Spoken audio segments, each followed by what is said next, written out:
Hello friends, welcome back to my channel. आज हम इस स्टोरी में बात करते हैं श्री कृष्ण ने महाविनिष्क्रमण काल किस प्रकार से किया। काले वन के मारे जाने के बाद हड़कंप मच गया था। अब विदेशी भी श्री कृष्ण के शत्रु हो चले थे। तब अनंत कृष्ण ने अपने 18 कुल के सहजातियों को मथुरा छोड़ देने पर राजी कर लिया। वे सब मथुरा छोड़कर रेवत पर्वत के समीप कुशस्थली पूरी द्वारिका में जाकर बस गए थे। महाभारत मौसल 1443-50 वह इतिहास का सबसे बड़ा माइग्रेशन था। उग्रसेन, अंकुर, बलराम सहित लाखों की तादाद में कृष्ण के कुल के यादव अपनी पूर्व स्थान द्वारिका लौट गए। रह गए तो सिर्फ वे जो कृष्ण कुल से नहीं थे। लाखों की संख्या में मथुरा मंडल के लोगों ने उनको रोकने का प्रयास किया, जिनमें दूसरे यदुवंशी भी थे। सभी की आंखों में आंसू थे, लेकिन कृष्ण को तो जाना ही था। सौराष्ट्र में पहले से ही यदुवंशी लोग रहते थे। यह उनके प्राचीन पूर्वजों की भूमि थी। इस निष्क्रमण के उपरांत मथुरा की आबादी बहुत कम रह गई होगी।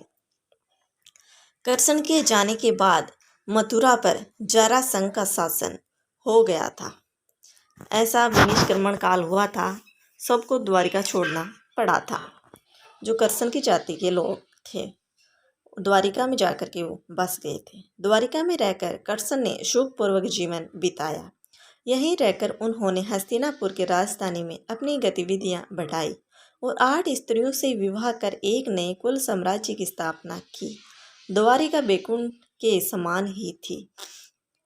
कृष्ण की 8 पत्नियां थी: रुक्मिणी, सत्यभामा, जाम्बवती, मित्रवदा, सत्या, लक्ष्मणा, भद्रा और कालिंदी। ये श्री कृष्ण की इतनी 8 पत्नियां थी। इनसे उनका कई पुत्र और पुत्रियों की प्राप्ति हुई। इसके बाद कृष्ण ने भौमासुर, नरकासुर द्वार बंधक बनाया गई। लगभग 16,000 स्त्रियों को मुक्त करवाकर उन्हें द्वारिका में शरण दी। नरकासुर प्रागैज्योतिपुर का दैत्यराज था, जिसे इंद्र को हराकर उनको उनकी नगरी से बाहर निकाल दिया था। नरकासुर के अत्याचार से देवतागण प्राही प्राही कर रहे थे। वह वरुण का छत्र, आदित्य के कुंडल और देवताओं की मणि छीनकर त्रिलोक विजयी हो गया था। वह पृथ्वी की हजारों सुंदर कन्याओं का अपहरण कर उनको बंदी बनाकर उनका शोषण करता था।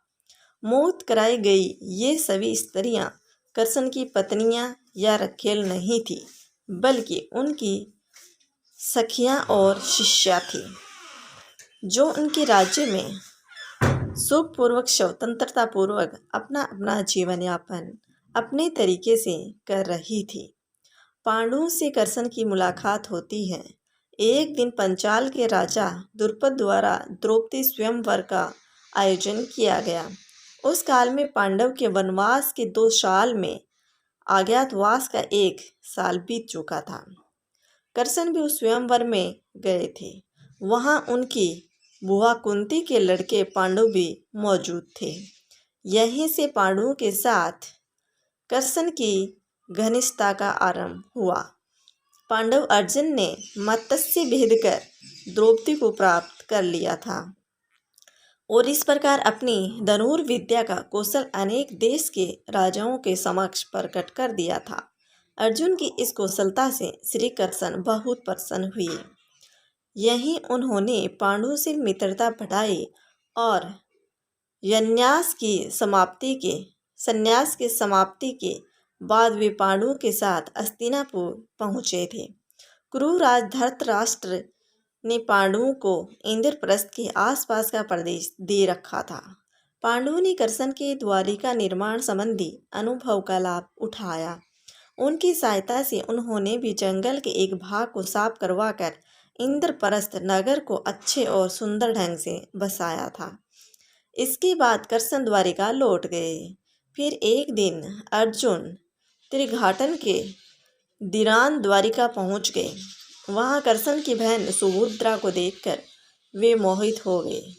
कृष्ण ने दोनों का विवाह करा दिया और इस तरह कृष्ण के अर्जुन से प्रगाढ़ मित्रता हो गई थी।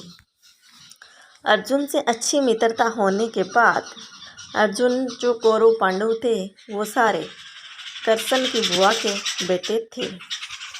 प्लीज़ वीडियो अच्छा लगता है तो लाइक एंड सब्सक्राइब जरूर करिएगा। कृष्ण से संबंधित रास लीलाएं, जो कृष्ण ने क्या क्या लीलाएं दिखाई, कृष्ण तो एक भगवान थे, सबको लीलाएं दिखाते थे, वो सारी लीलाएं आपके सामने आएगी। थैंक्स।